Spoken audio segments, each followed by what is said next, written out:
कारवाई करायची असेल तर आमच्या शेतकऱ्यावर करायची नाही, कारवाई करायची असेल तर ती कारवाई आमच्या त्या ठिकाणी तुम्ही करा. पण जोपर्यंत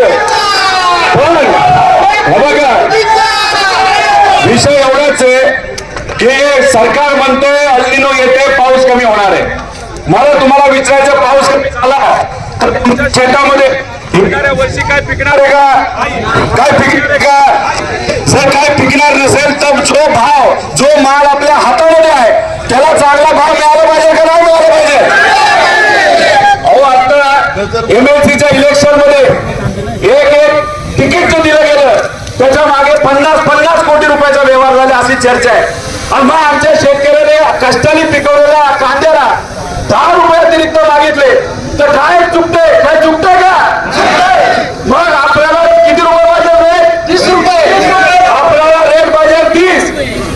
2023 ला देवेंद्र फडणवीस साहेबांनी काय सांगितलं होतं? आम्ही शेतकऱ्याला 24 रुपयाचा भाव देऊ. मग इलेक्शनच्या आधी 24 आणि इलेक्शन झाल्यानंतर 12.5. हा कसला नाही आमच्या शेतकऱ्यावर? मी तुम्हाला विचारतो, इलेक्शनच्या आधी जो भाव डिक्लेअर झाला तेवढा तरी कमीत कमी इलेक्शन नंतर आपल्याला द्यायला पाहिजे का नाही मिळाला पाहिजे? अशा ज्या शेतकऱ्यांनी आतापर्यंत कांदा दिलाय त्यांना किती रुपये अनुदान मिळालं पाहिजे? 15 रुपये. 15 रुपये अनुदान मिळालं पाहिजे.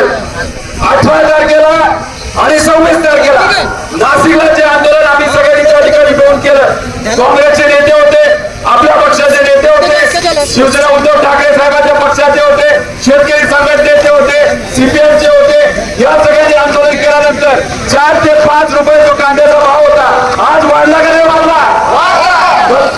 शेतकऱ्यांनी आंदोलन केलं, नाशिकमध्ये मोठं आंदोलन केलं, त्याचा फायदा महाराष्ट्राच्या प्रत्येक कांदा उत्पादक शेतकऱ्याला झाला का नाही झाला?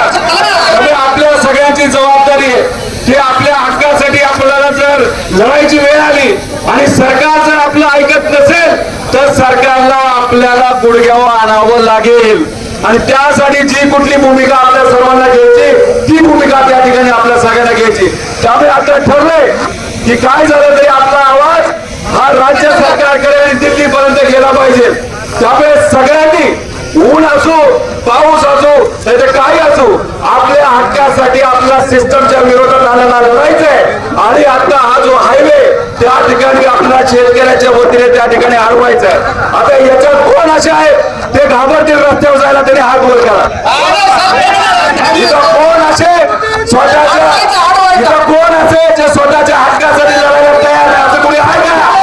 अहो ही भूमी कोणाची, कशाची, कुठल्या विचाराची आपल्या सगळ्यांना माहिती आहे. त्यामुळे सगळ्या शेतकऱ्यांच्या हक्कासाठी लढण्यासाठी आज काही प्रमाणात या सरकारला जागा करण्याची वेळ आली आहे. त्यामुळे शशिकांत शिंदे साहेब असतील, सावकार साहेब असतील, त्याच्याचबरोबर काळे भाऊ असतील, बेंके भाऊ या ठिकाणी आले, पठारे भाऊ इथं आलेले, अशोक भाऊ पवार असतील आणि या भागाचं प्रतिनिधित्व करणारे जे या सभेसाठी नाही तर या आंदोलनासाठी ज्यांनी पुढाकार घेतला असेल, देवदत्त भाऊ असतील, हे सर्व लोक तुमच्यासाठी आलेत. आणि नगरवंड सुद्धा आपले लंके भाऊ त्या ठिकाणी आलेले. त्यामुळे कृपा करून आपल्या सगळ्यांना विनंती आहे की सरकारला जागा करायचे, अजिबात घाबरायचे नाही. आणि पोलिसांना सांगायचे कारवाई करा, नाही तर कलम जे टाकायचे ते आमच्यावर टाका, आमच्या शेतकऱ्यावर अजिबात तुम्ही त्या ठिकाणी ते कलम टाकायचे नाही.